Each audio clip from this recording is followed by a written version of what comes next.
Hello YouTube, welcome back to New Genius Gamer. Today we're gonna discuss everything about Bayonetta 2, Section 1. Intro. If Platinum Games are our favorite modern developer, then Bayonetta is undoubtedly one of our favorite games of this current generation. We never expected to see a sequel, and given how complete the original was in terms of content and story, we were actually okay with that. This is until we saw the teaser trailer on Nintendo Direct, and suddenly it became our most anticipated game of the year. For those of you unaware of the original game, it stars Bayonetta, the witch, who for reasons that are best not gone into is fighting a one-woman war against the forces of heaven. To be honest, the overlong and utterly nonsensical cutscenes were the only serious flaw in the original, but Bayonetta herself is a great character, outwardly appearing to be a typically fetishized game's avatar, but constantly mocking the enemies and thereby the players that would ogle her. Section 2. The Demo. There's certainly plenty of that in the demo we play, which starts off with her fighting angelic forces on the back of an aircraft barreling through a skyscraper-filled city. Instead of her iconic beehive, Bayonetta now has a much shorter hairdo, but other than that, not much else seems to have changed as she zips and dodges between enemies. Building up combo attacks and unleashing finishing moves, she catches the golden-hued angels and centaurs, is guillotines or shreds them to pieces on treadmills with giant spiked wheels at the end. Section 3. Direction. The first game was directed by Hideki Kamiya, the creator of Devil May Cry, and was very much a spiritual sequel to that series. The sequel, though, is only being overseen by Kamiya, who is instead focusing his current attentions on the Wonderful 101. This might be a slight letdown to the fans. Section 4. Battle System.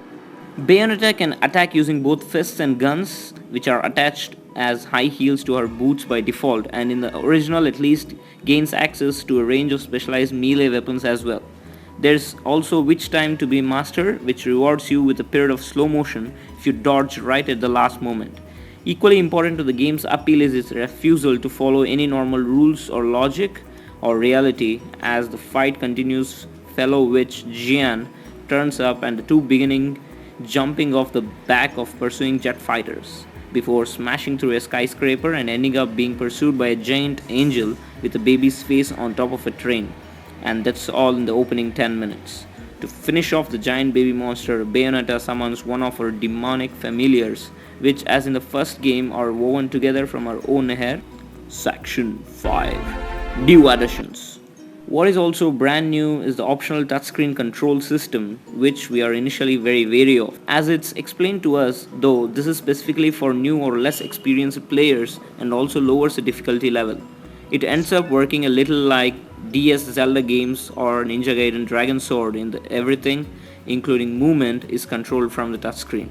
That means you are not doing anything more than jabbing enemies in the eye with the stylus, but there's still skill needed in dodging their attacks and dealing with crowd control, and we came away quite impressed that the scheme actually works. Although it does mean playing solely on the gamepad and there is no time to watch the TV except during cutscene. Section 6. Final verdict. Bayonetta 2 could certainly do with something to increase its mass appeal, and hopefully the touchscreen controls will be part of that. There was also talk of a separate co-op mode as well, implied to be a set of scenarios separate from the story campaign, but it wasn't shown or explained in any detail. For us though, simply playing the demo with normal controls was the most fun we had with any playable game at the Gamescom, and we cannot wait for the final game. The only disadvantage of Bayonetta 2 is it ain't coming to the PlayStation 3 or the Xbox 360, guys. Live up. This game is set to release exclusively on the Wii U in 2014.